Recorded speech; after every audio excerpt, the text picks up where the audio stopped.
Amen. My name is Phil. I'm one of the pastors here at TCC, and glad to be with you to open God's Word and continue our messages in the Psalms this morning. And this morning we're looking at the theme of the Great Escape, the Exodus.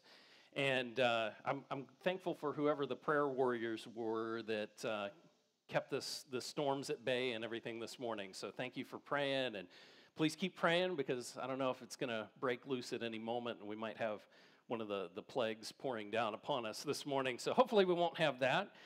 As I was thinking about the theme for the message, this idea of escape, the theme of Exodus from the Bible, I was thinking about it from just a couple of weeks ago. My wife and I went to one of these escape rooms, and just the delight of being able to solve all the puzzles and getting out.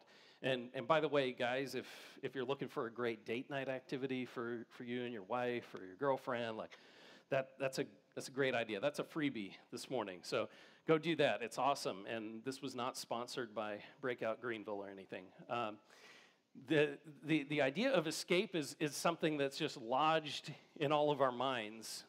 It's a great movie theme. It's also something that just permeates all of life. I think everywhere you turn, there are avenues for escape. I think for me, one of the struggles in early married life, and when I was dealing with frustrations over finances or whatever, an escape for me was to just get into some video game or distraction, binge watch a TV series, something like that. That was an escape for me. And so Laurel knows whenever she sees me fiddling on my phone with a game or something, she says, "Oh, what's going on, Phil? We need to talk." And so and there are forms of escape everywhere. I mean, it goes from talking with people over prescription drug abuse to self-harm to pornography addictions. Those are forms of escape that we see in a negative light. But then there are forms of escape that we see more positively, things that maybe we don't pay much attention to, but forms of escape in religion can look like legalism. Forms of escape can look like a couple that's had really bad debt that suddenly puts on incredibly austere financial measures. Workaholism, things like that, can be means of trying to escape situations that seem crushing, that seem difficult. And in some ways, these are little pseudo-micro exoduses that we try to seek out in day-to-day life. And here we're going to see in Psalm 78 a song about the Exodus, a psalm about escape that the people of Israel would sing. And this is one of a handful of historical psalms. So if you turn there to Psalm 78, we're going to see this favorite theme of the Old Testament. In fact, whenever in the Old Testament they want to talk about God's power and might, they're going to talk about the Exodus. Just like in the New Testament, whenever we want to talk about God's power and might, they talk about the resurrection. So this is one of the grand themes of the Old Testament. And if just read with me in Psalm 78, verse 12. It says, "He worked wonders in the sight of their fathers in the land of Egypt, the territory of Zoan. He split the sea and brought them across. The water stood firm like a wall. He led them with a cloud by day and with a fiery light throughout the night. He split the rocks in the wilderness and gave them drink as abundant as the depths. He brought streams out of the stone and made water flow down like rivers." Of course, just paying attention to the storyline shifts there. People, large group of people crossing water. Why? Because of all these mighty works that God has done that he actually goes into. We're not going to read it all, but from verse 44 down to 55, this is a huge psalm. He details all these plagues that God sends throughout Egypt. And then in verse 54, it says he brings them out to his holy territory, to the mountain his right hand had acquired, to this mountain where they received the law. And so he recounts this story for the people. And no doubt the people wanted to sing songs like this to remind not only themselves of the goodness and greatness and power of God, but they wanted to remind their children, and they wanted to remind the next generation of God's greatness. So with that in mind, I want to do something here for the kids, get you guys engaged with this. We're going to have a song. Walker's helped me out, and the band's going to come back up here and lead us in a really awesome action song called Pharaoh, Pharaoh. And so I want everybody to stand up. Everybody to stand up. And kids, the action song is mainly for you, but really what we're trying to do is get mom and dad in on the action. And how well they do. I want you to track with me on this. Walker's going to lead us. Here we go. All right. We got some motions, okay? All right, so the motions, you're doing the motions? Yeah. Okay, here we go. So this is the chorus. Really easy. You probably should know it. But Pharaoh, Pharaoh, oh, baby, let my people go. Huh. Right? Yeah, yeah, yeah, yeah. Pharaoh, Pharaoh, oh, baby, let my people go. Huh. Yeah, yeah, yeah, yeah, yeah. All right, so that's the chorus, all right? And then there's a lot of verses, so y'all can clap during the verses, okay? There we go. All right, here we go. 1, 2, 3.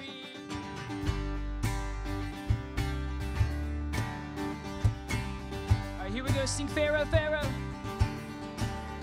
Sing Pharaoh, Pharaoh. Oh, baby, let my people go. Yeah, yeah, yeah. Sing again. Singing Pharaoh, Pharaoh. Oh, baby, let my people go. Yeah, yeah, yeah. Well, the burning bush told me, come on down. Take off your shoes on this holy ground. Gonna get my people out of Pharaoh's hand and lead them to the promised land. Singing Pharaoh, Pharaoh, oh, baby, let my people go. Yeah, yeah, yeah, yeah. Singing Pharaoh, Pharaoh, oh, baby, let my people go. Yeah, yeah, yeah. Well, me and my people going to the Red Sea. Pharaoh's army coming after me, and I raised my rod, stuck it in the sand, and all God's people walked across on dry land, singing Pharaoh, Pharaoh, oh baby, let my people go. Yeah, yeah, yeah, singing Pharaoh, Pharaoh, oh baby, let my people go. Are you guys sing this? Pharaoh, Pharaoh, singing Pharaoh, Pharaoh, oh baby, let my people go. Yeah, yeah, yeah, singing Pharaoh, Pharaoh, oh baby, let my people go. Yeah, yeah, yeah, yeah. All right, give these guys a hand. All right, you can be seated. So hopefully the kids will always remember this day as the day we sang Pharaoh, Pharaoh in the middle of a Sunday morning service, because the Exodus is something worth remembering. And man, that sun is coming out. That's awesome. Like maybe just singing and God just broke through with the sun. That's awesome. So here we're looking at Psalm 78, and it seems like everything is super exciting. God is working to rescue his people, and there's this exodus, and his mighty hand is being shown to rescue his people, and this great escape happens. But if you look at the next verse, right after what we read, verse 17, things take a little bit of a darker turn. He says, but they, the people, continued to sin against God. Rebelling in the desert against the Most High, they deliberately tested God, demanding the food they craved. They spoke against God, saying, is God able to provide food in the wilderness? Look, he struck the rock and water gushed out and torrents overflowed, but can he really provide bread or furnish meat for his people? So in response to the people's questions, the people's doubts, therefore, the Lord heard and became furious, and fire broke out against Jacob, and anger flared up against Israel.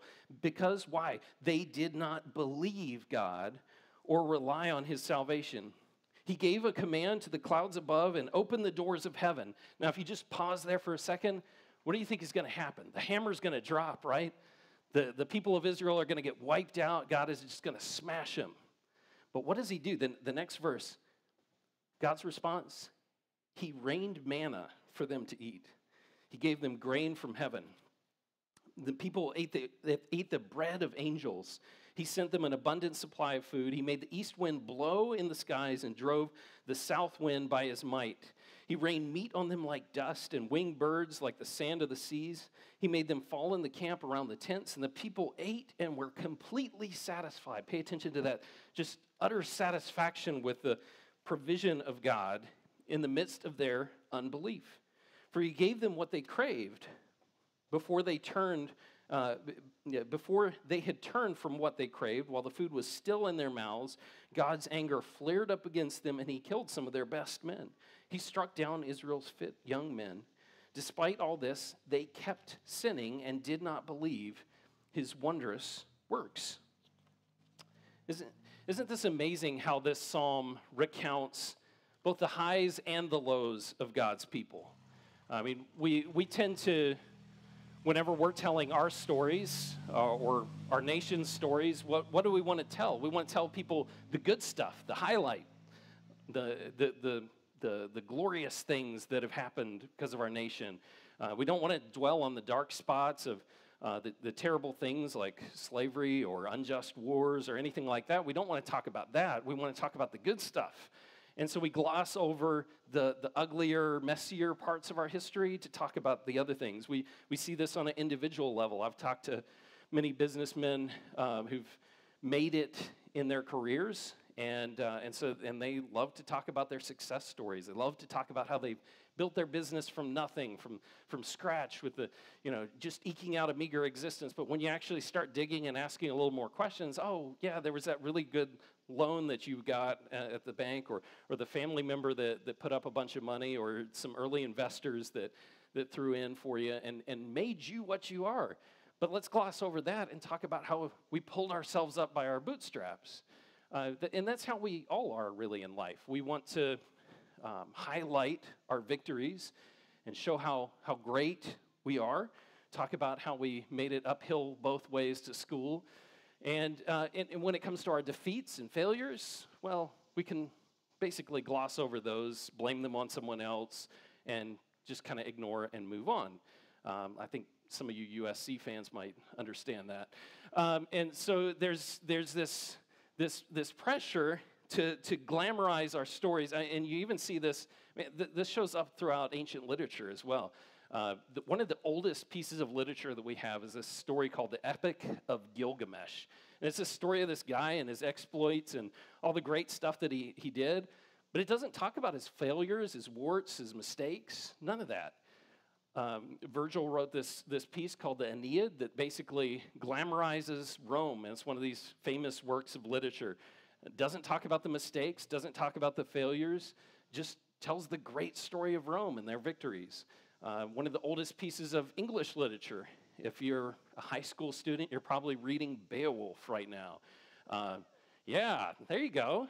Awesome story, though. Like, guy defeats these three mythical beasts and ends with this heroic self-sacrifice of just great nobility. And I'm sorry I've given away the story for those of you who are just starting to read it this semester, so I apologize. But you got the Cliff Notes now, so you should be able to pass the test. So, but this is how we do it. Like, it doesn't talk about his mistakes. It doesn't talk about his failures. It's all winning. Win, win, win, win, win. All we ever do is win. And so we see this in the stories of our cultures, in the stories of our own lives.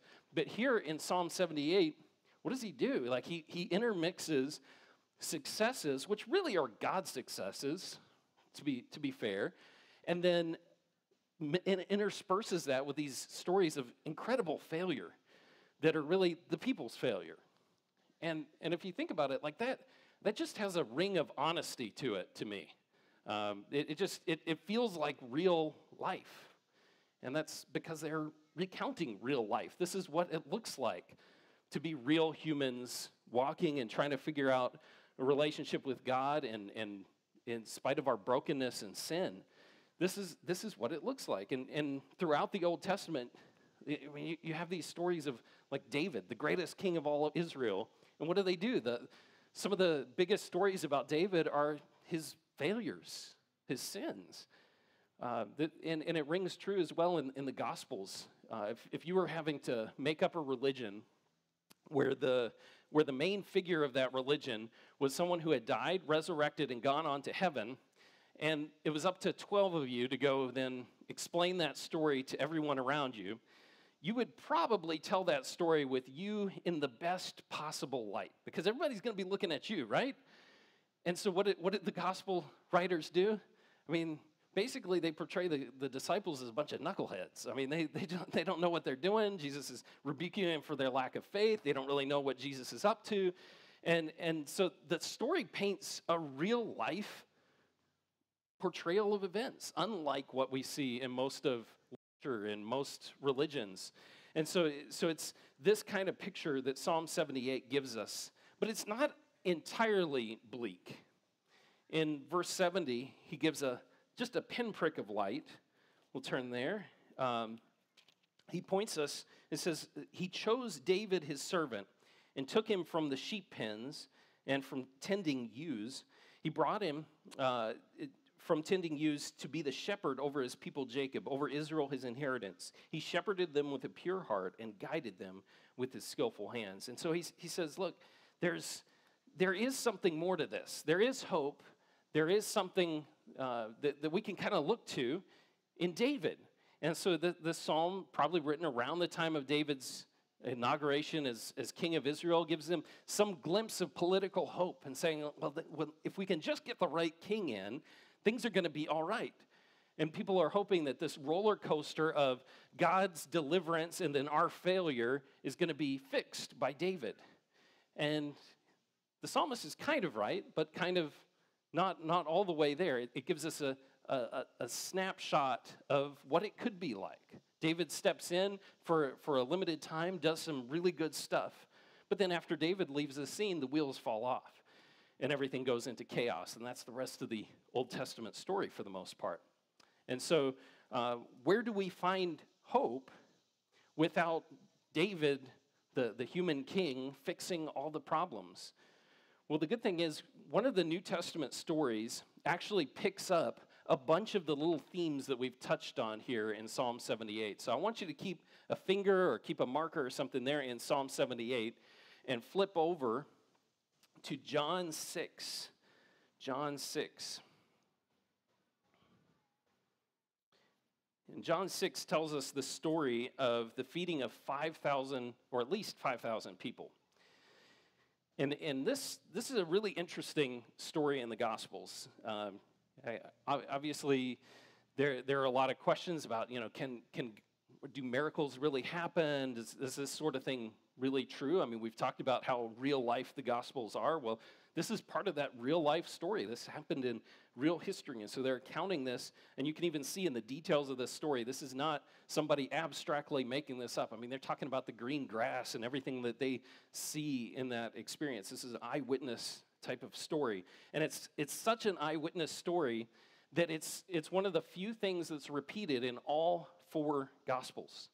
It stuck out to these guys so much that they're like, we gotta all write this down. And even John here, writing John 6, is writing probably with some knowledge of the other 3 Gospels. He already knew those guys had written this down, and he said, I'm going to write it down again because it was that amazing. And so we've got to slow down and pay attention and say, if it was that amazing for those guys, maybe there's something that we missed here. And so zoom in with me here. We'll read verses 1 to 15. After this, Jesus crossed the Sea of Galilee, or Tiberias. A huge crowd was following him because they saw the signs that he was performing by healing the sick. Jesus went up a mountain and sat there with his disciples.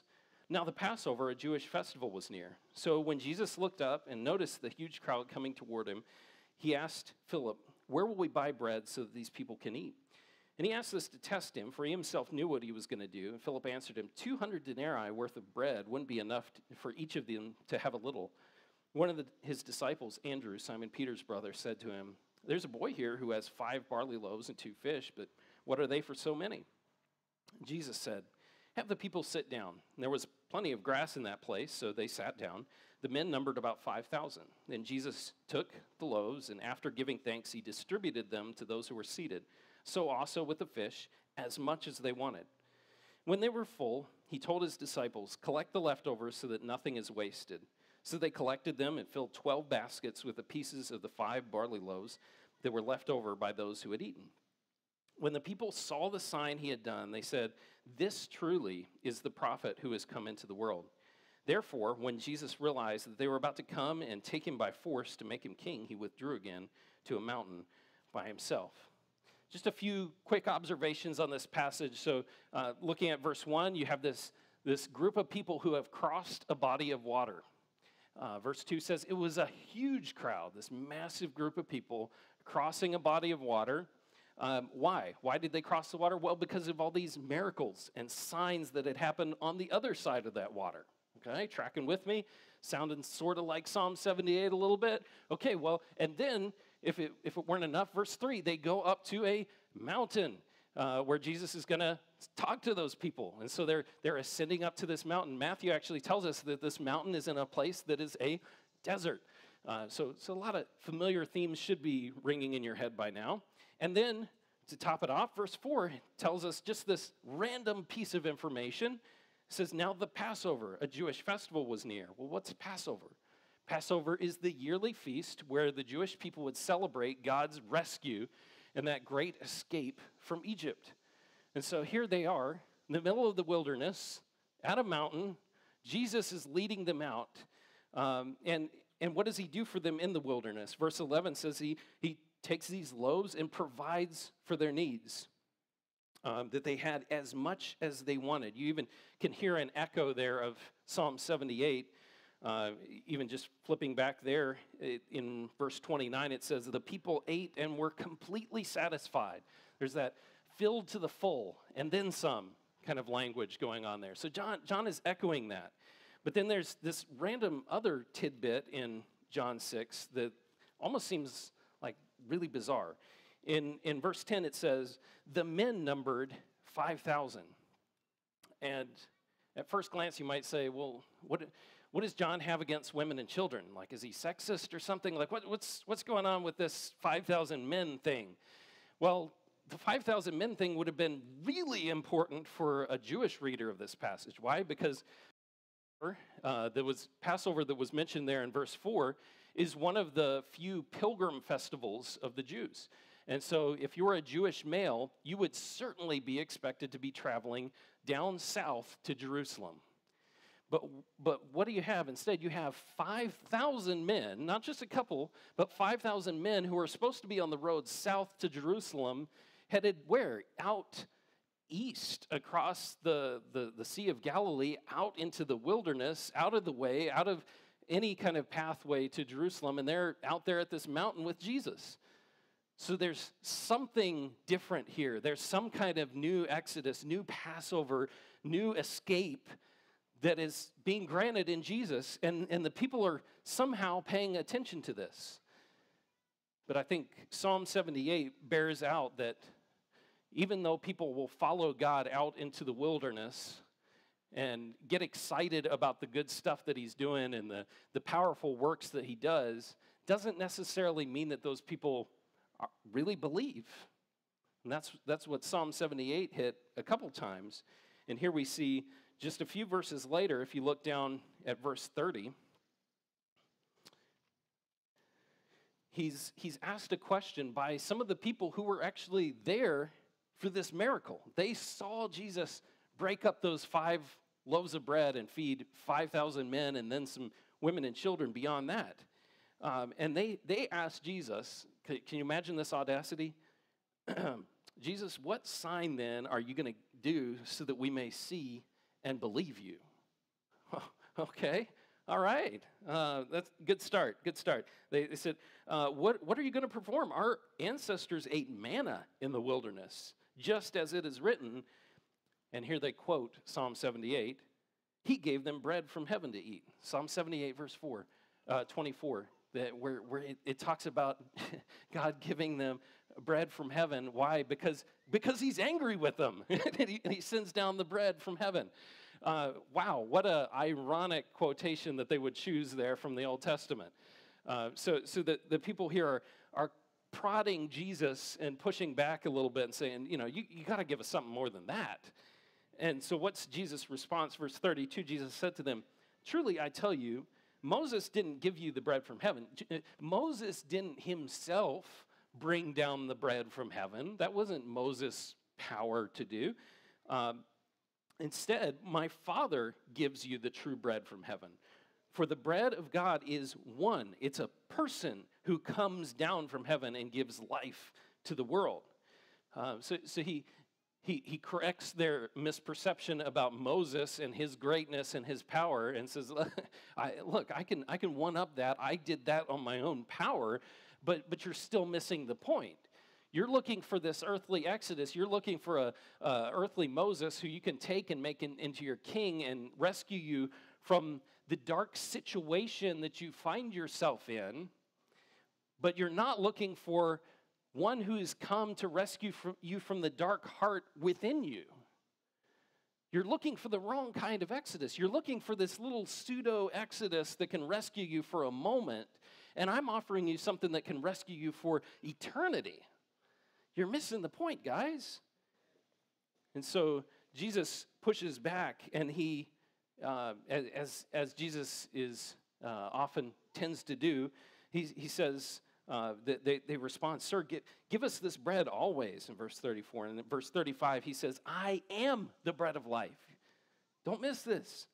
Jesus told them, no one who comes to me will ever be hungry, and no one who believes in me will ever be thirsty again. But as I told you, you've seen me, you've seen my miracles, you've seen the wonders, you've seen the signs, and yet you do not believe. Psalm 78 again, if you look back 2 points in this passage, verse 21 or verse 22, he says, because they did not believe God or rely on his salvation, he gave a command for the clouds above and opened the doors of heaven. He rained manna for them to eat. He gave grain from heaven. And then down in verse 32, despite all this, they kept sinning and did not believe his wondrous works. He's saying, you guys are repeating the same pattern of God showing up, doing awesome stuff, and you shrug your shoulders and go back to sin. You never really believed. You never really had your heart changed. You never had your life transformed. Instead of putting all your hopes in some kind of temporary salvation, some short-term rescue, you've got to abandon those hopes and dreams and put your faith in me, is what Jesus is calling them to. Instead of trusting in your own solutions, just like the disciples are there just trying to count up, like, how are we going to fix this problem? How are we going to solve this? How are we going to pay for all this food? And Jesus is saying, like, abandon all that and put your hope and trust and faith in me. I will give you the true Exodus. I am the great escape. Now, you might think that kind of thing works really well 2,000 years ago when people believed in miracles and all that. I'm sure that was really compelling at that time. Well, not so much. Jesus' calls to a costly discipleship were challenging, to say the least. John 6:6, a bunch of disciples abandon Jesus and leave after this because they just can't handle it. It's too much. And so, no, the truth claims of Jesus, the calls of Jesus to discipleship are not just challenging in our era. They've been challenging for thousands of years. And Jesus doesn't call his disciples, say, hey, look, go share the gospel and try to tell people that it's really not going to be that big a deal to follow me, that it's, gloss over the difficulties of this thing and call people to follow me. No, he tells people to count the cost. He tells them that following him is taking up a cross to follow him. And so, in light of all that, the greatest reward then of discipleship, I mean, when you count a cost, you have to know that there's some kind of reward that makes it worth it beyond that. And so Jesus is saying that the great reward of this Exodus experience is that you don't just get a temporary Exodus and you're left by yourself to then solve the next problem that you get yourself into. The great reward of this discipleship experience, this true Exodus that I'm offering, is that you get me. You get me. You get the bread of life. You get the true Exodus in a person, in a relationship. And that makes all the difference. As we close today, I want to leave everybody with just one thing. If you're here today and you're hearing about Jesus and this miracle and disciples and all this stuff for the very first time, and you're saying, this is new to me, I'm just kind of engaging with this for the first time, or whether you've been walking with Jesus for 50 years, I just have one thing that I want you to think about this morning, and that is, what is the rescue story that you tell yourself, and who is its hero? What is the rescue story that you tell yourself, the escape story, where you've pulled yourself up from something, or where you're going to pull yourself out and make yourself a hero? And who is that hero? Is it yourself? Is it maybe a family member? Is it, what is your story? If you had to look back at your life and you're telling your kids, your grandkids, a friend, a neighbor, what your story is all about, what would it look like? Who would be the hero? And how does that stack up with Jesus as the one who gives the true escape? How does your story stack up with the story of Jesus? Is he even involved in that story? Is Jesus someone who maybe has just been set aside for a time as you're focusing on your goals, your ambitions, or getting out of the pit that you found yourself in? Has Jesus kind of been pushed a little bit to the side? This is something every Christian, even Christ followers for many years, can get sucked into that trap. So think about that. What is my escape story, and who is its hero? Let's close in prayer. God, we thank you that you haven't left us alone to our own devices. You haven't left us to figure out the escape on our own, because we know how bad that looks and how often that goes sideways. We know that our exoduses are just pseudo-exoduses, that we end up always looking for more. And so, Lord, I just pray that you would break us of our desire to find these escapes on our own, and just point us to you. And I pray that if there's someone here this morning who has never truly abandoned their own escape plan and has placed their trust in Jesus as the only rescue, as the only way to find freedom from a path of brokenness and sin, that you would point them to you this morning, that you would show them the cross and show them the great escape that you have given in Jesus. I pray this in Jesus' name. Amen.